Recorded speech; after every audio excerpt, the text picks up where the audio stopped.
Mawa wabwino ndi nthawi ya nkhani mwatsatanetsatane ndipo muli ndine Thabi Kamwangala mwini fumbo. Koma poyamba nayi mitu yake. Boma lati ntchito yokonza msewu wa Jenda Edingeni iyamba mwezi uno, kontrakita akalipiridwa. Chiwerengero cha aphungu omwe akujomba kuzokambirana ku nyumba ya malamulo chikukwera.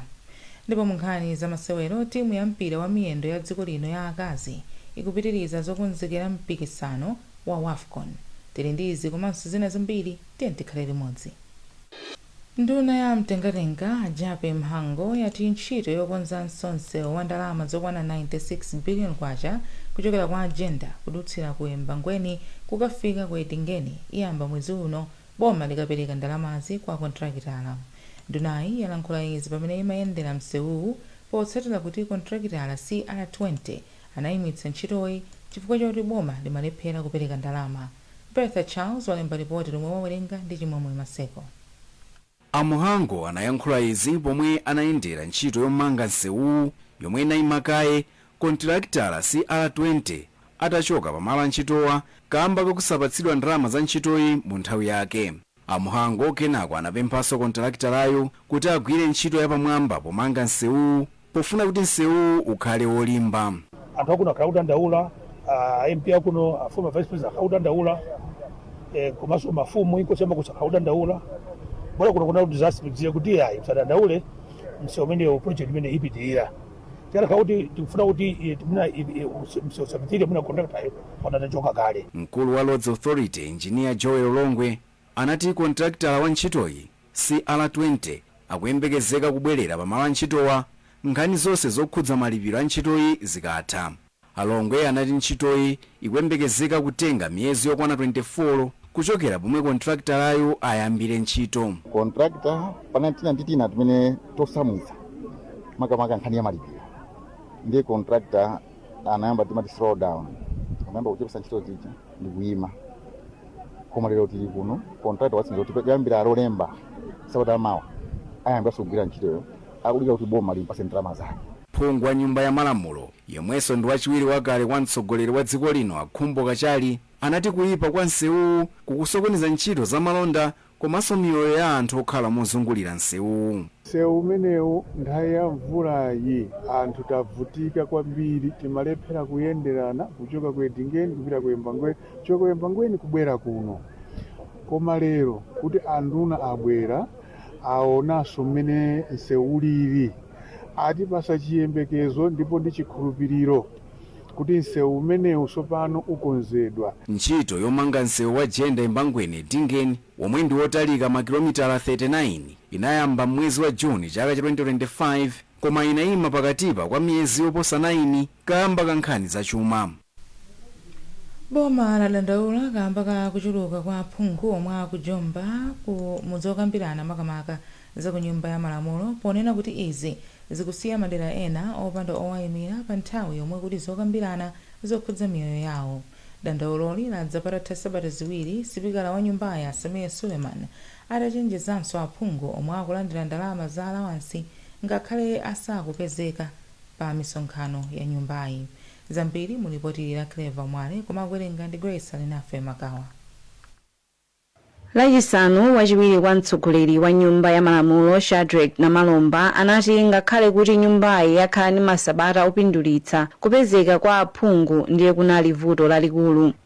Namalomba anati ngakhale kuti nyumbayi ili ndi aphungu opitirira 220, mipando yambiri yakhala yopanda anthu pa nthawi zokambirana, ngakhale kuti pakhala pali nkhani zochuluka zomwe zikuyenera kukambirana kuphatikizapo mitengo ya intaneti, ndalama za chitukuko cha m'madera komanso malipoti ndi mafunso opita m'maunduna osiyanasiyana. Naona mu wiki inoyo kabweredwe ka mamembala kanali kuti kosisitika si wonse mamembala 200 chakuti kumapezeka kuti mamembala ndochepa mnyumba muno. Timati apemphe kuti no tabwera muno tonse kuyimira anthu kumudzi akutiyembekezera kuti zikhala nyumba muno ndikuwatumikira bwino. Ndi wiki amawa ikamabwera tikufuna kuti nyumba ino idzakhale yodzaza. Nkhawayi yaza patadutsa pafupifupi masabata awiri pomwe spikala wa nyumba ya malamulo Samia Suleiman adanena kuti aphungu ena akulandira ndalama zothandizira pa ntchito zawo ngakhale kuti sakupezeka nzokambirana zosiyanasiyana, ndipo iwo adachenjeza kuti akhwimitsa njira zofuna kuti aphunguwa azikakamizika kupezeka m'nyumbayi. Yemwe amayankhulapo pa nkhani za ndale ndi utsogoleri wabwino a George Chaima wati nkhani yopezeka kwa aphungu ndi yodandaulitsa popeza madera awo akumakhala opanda owayimirira pomwe nyumbayi ikupanga ziganizo. Amakhala phunguyo komanso phunguyo akatenga nawo mbali popanga ziganizo m'nyumba ya malamulo, ndiye kuti amakhalanso kuti akuyimira mamiliyoni a Malawi. Ndiye kusapezeka kwawo kumatanthauza kuti Amalawi oposa mamiliyoni alibe liwu ku nyumba ya malamulo. Mtsogoleri wa bungwe la National Advocacy Platform a Benedicto Kondowe wapemphanso kuti pakhazikitsidwe malamulo okhwima kwa aphungu omwe akujomba ku nyumbayi, ponena kuti ndalama za misonkho ya Malawi sizikuyenera kupita pachabe. Zimenezi zimachepetsa chikhulupiriro mu boma la demokrasi, komanso zimachepekanso udindo umene nyumba ya malamulo yili nawo kuwunikira mmene ntchito za boma zikuyendera. So nkhani imene ndi nkhani yodandaulitsa kwambiri, chifukwa nthawi imene amakumana ku nyumba ya malamulo amalandira Malawi amene ali misonkho ya Malawi. Ndiye ndi chitonzo chachikulu kuti aphunguwo akulandira Malawi koma mnyumbamo sakupezeka. Nyumba ya malamulo ikuyembekezeka kukumananso masana alolemba pomwe aphungu akhale akukambirana za mabilu ena komanso kumva malipoti ochokera m'maunduna ndi makomiti osiyanasiyana. Komiti ya nyumba ya malamulo ya Public Appointments yati isankha komishonala womva madandaulo a anthu pa za mabwalo a milandu mwezi wa Mawa. Izi zikudza patadutsa chaka ndi theka pomwe lamulo la Judicial Service Administration linayamba kugwira ntchito m'dziko muno. Mtolankhani wathu Pemphero Malimba akufotokoza. Lamulo la Judicial Service Administration Act of 2025 limapereka mphamvu ku komiti ya PAC kuti isankhe komishonala wa bungwe lomwe liziona madandaulo a anthu okhudza zomwe mabwalo a milandu akuchita kwa zaka zisanu, ndipo amakhala ndi mwayi omusankhanso kwa zaka zisanu zina zowonjezera. Mwazina, lamulo limapereka mphamvu ku komishoni kuti ilandire komanso kuchita kafukufuku pa madandaulo omwe anthu apereka okhudza momwe anthu ogwira ntchito za mabwalo akugwira ntchito yawo, komanso potengera zotsatira za kafukufukuyo kuuza nyumba ya malamulo kuti ichotse pa udindo ogwira ntchito a mabwalo a milandu. Wapampando wa komiti ya PAC Felix Njawala wati komiti iganizira zosankha komishonala wa komishoni aphungu akamaliza zokambirana zawo zimene zithe kumapeto kwa mwezi uno. So August first second week ndumene tiyambeno tichiteno schedule ma appointments ngati amenewo tinawangapo kuti tipange komano tachita schedule ikangotha parliament. Tili ndi imene iyi komanso tili ndi ya National AIDS Commission, tili ndi ya Director wa Legal Aid. Kwa kanthawi bungwe la Malawi Society lakhala likupempha kuti komiti isankhe komishonala wa komishoni.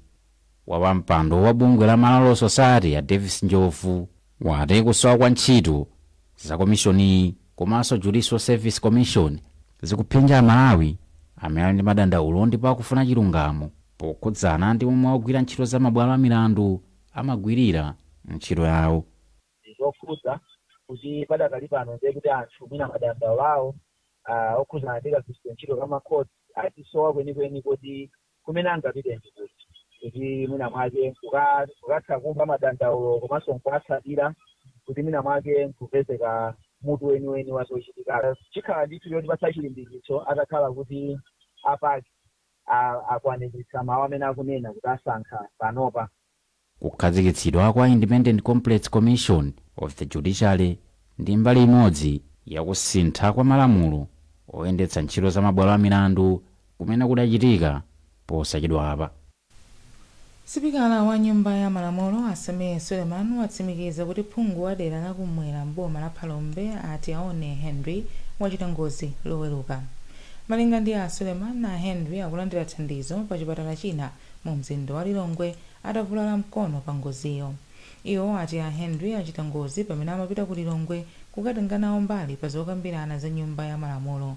A Suleiman akufotokoza zambiri kwa mtolankhani wathu Isaac Salima. Choyamba tivomereze kuti ndizoona kuti honorable Tiaone Henry anachita ngozi zulo akubwera ku parliament. Ngozi inachitikira pakati pa Adeza ndi Lilongwe, koma iwowo ali bwino ngakhale avulala, koma tinene kuti atulukamo ndithu amoyo. Ngoziyo ndiopsa, mukaona mapictures a ngoziyo zikuonesa kuti sipanali bwino ndithu pamalopo, koma anathamanga nawo ku chipatala ku Kamuzu Central. Anaona kuti mkono wawo ukhangati uli ndi vuto, ndi anapita nawo ku Lions kumene agoneka. Tikuyembekezera kuti mwina lero kapena mmawa akapanga matest onse mwina akhoza kuwatenga mu theater kuti akonze mkono umene ukhangati wavulala kwambiri. Tipitiriza kukupatsirani nkhani izi zikatha izi.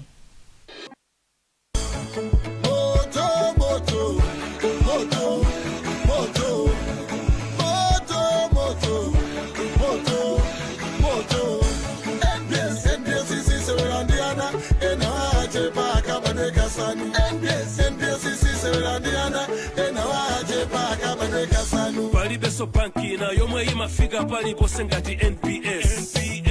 Palibeso banki na yomwe imapweketsa zinthu ngati NPS. Banki pafupi kuwayandikira anthu 322 pa foni kupanga zinthu, kulipira kanema tionele sports Ronaldo ndi Neymar kenakonso Messi saizi makana popeya mageti pa foni pompo kulipira somaji. Ndi nkhanizi akayidi omwe anasankhidwa kupita ku sukulu za ukachenjede za boma atha kulephera kupitiriza maphunziro awo kamba kuti akadali ku ndende. Mkulu wa bungwe la Center for Human Rights Education Advice and Assistance Victor Mhango wati mkaidi mmodzi yekha ndi yemwe ali ndi mwayiwu chilango chake chitachepetsedwa. Izi zikudza pamene sukulu za boma za ukachenjede zayamba kutsekulira. Tinafuna kumva ndemanga kuchokera ku nduna wa zachilungamo koma ofalitsa nkhani ku ndunawo a Frank Namangale anatiti yankhulane ndi akuluakulu ku ofesi ya mtsogoleri wa dziko ndi nduna. Alimi ena mboma la Chikwawa akuyembekezeka kuyamba kupindula ndi ntchito yolimbikitsa ulimi wa mthirira imene boma likugwira kumapeto a chaka chino. Ntchitoyi ikutenga madzi mu mtsinje wa Shiwe kudzera mu ngalande zimenezi kumangidwa ndi cholinga chopititsa patsogolo ulimi wa mthirira. Mmodzi wa akuluakulu ku nduna wa ulimi a Paul Chikoma wati ntchito zambiri zofunikira zatheka. Alimi makamaka tapase chiyembekezo foti tikuziwa inde ntchitoyi inayamba pakanthawi, makamaka ntchito yomangamanga inayamba pakanthawi mu 2020, komano tione kuti ntchito zimene zimagwira ntchito zotani. Tikachionesesa chingande chathu ndi chingande chachikulu kwambiri, ntchito zake zazikulu kwambiri. So panopo tikupanga target kuti mablock awiri ayambe kutani, ayambe kuthirira. Mablock amenewo akamba kuthirira ndi kunena kuti 1 tiperekaso confidence kwa mablock ena amene ali kumunsi kunena kuti zinthu zatani zayambika, komanso tikhaso ngati kuphunzira maphunziro ena ndi ena amene tingapite nawo kwa alimi amene ali kumunsi. Komano chinanso chimene ndinganene chonena kuti mablock awiri woyambirira amene afuna kuthiridwa yakambali ndi mwana ali lenji. Mablock amene wawa papompano akhala kulandira ma contractors mothandizidwa ndi ndalama zochokera ku African Development Bank kuti ayambe kukonza ntchito zawo za mnunda. So pompano so ndi chiyembekezo kuti mablock awiri amene ayamba kuthirira. Ntchitoyi ikugwiridwa ndi thandizo la ndalama lochokera ku World Bank komanso African Development Bank. Kampani ya Salima Sugar yati kuchita bwino pa ntchito yake yopanga shuga ya chaka chino. Mkulu wa kampani wati kampani ili kalikiliki kupanga shuga ndipo zonse zikuyenda bwino. Wezi Gausi ali ndi ripoti. Kampani ya Salima Sugar yati kupanga shuga ku kampani kuyenda bwino ndipo iwo akugwira ntchito malingana ndi nthawi imene ali nayo. Mkulu wa kampani akumbemba ati zonse zikuyenda bwino ndipo akukhulupirira kuti akhale akukwaniritsa masomphenya awo opanga shuga wambiri chaka chino. Izi zikuchitika pamene panali malipoti m'mbuyomu kuti makina opanga shuga akumaonongeka ndipo pakadali pano zonse zikuyenda bwino. Mu nkhani za masewero, timu ya mpira wa miyendo ya dziko lino ya akazi ikupitiriza zokonzekera mpikisano wa WAFCON. Pakadali pano timuyi ili mdziko la Morocco. Mpikisano wa WAFCON udzayamba pa July 25 mpaka pa August 16 mdziko la Morocco. Mavuto Kambuwe walemba ripoti lomwe akuwerenga ndi Pemphero Malimba. Pakadali pano osewera atatu afika mdziko la Morocco. Osewerawa omwe sanali pa mndandanda woyamba ndi Tendai Sani, Lina James ndi Chisomo Banda. Zateremu osewera kwana 24 ndi amene ali mu kampu ya timu ya dziko linoyi. Mphunzitsi wa timuyi Love Mufaziri wati zokonzekera zikuyenda bwino. Progress yakhala lili yabwino kwambiri iyo tilimbikitsanso chifukwa chakuti titamenya game ya Morocco dzana lija panaonekanso ambiri kusintha kumene ine ndikusangala kwambiri kuti maplayers amba kuzindikira akudziwa cholinga chomene tabwera kunoko, ndipo ife kumbali athu tingalimbikitsa kuna kuti mina tione pamene pasalirapo kuti tikamafika mwina pa 28 tikhale takonzekera kokwanira ndithu kuti panopaso pano tikupita kukatani kukamba tournament. Osewera kutsogolo timu ya winga ndi Asimenyese Mwaka akuyembekezeka kufika mdziko la Morocco sabata yamawa. Timu ya Malawi isewera ndi Ghana pa masewero ena opimana mphamvu. Nkhani zathu ndi zomwezi koma tisanasiyane nayinso mitu yake. Boma lati ntchito yokonzanso msewu wa Jenda Edingeni iyamba mwezi uno kontrakita akalipiridwa. Chiwerengero cha aphungu omwe akujomba kuzokambirana ku nyumba ya malamulo chikukwera. Ndipo mu nkhani za masewero, timu ya mpira wa miyendo ya dziko lino ya akazi ikupitiriza zokonzekera mpikisano wa WAFCON. Mutha kupeza nkhanizi ndi zina zambiri pa tsamba la Times 360 Malawi pa Facebook, pa X @Times 360 Malawi, komanso polembetsa ntchito ya 1895 poimba *1895#. Munali ndine Tabi Kamwangala Mwenifumbo.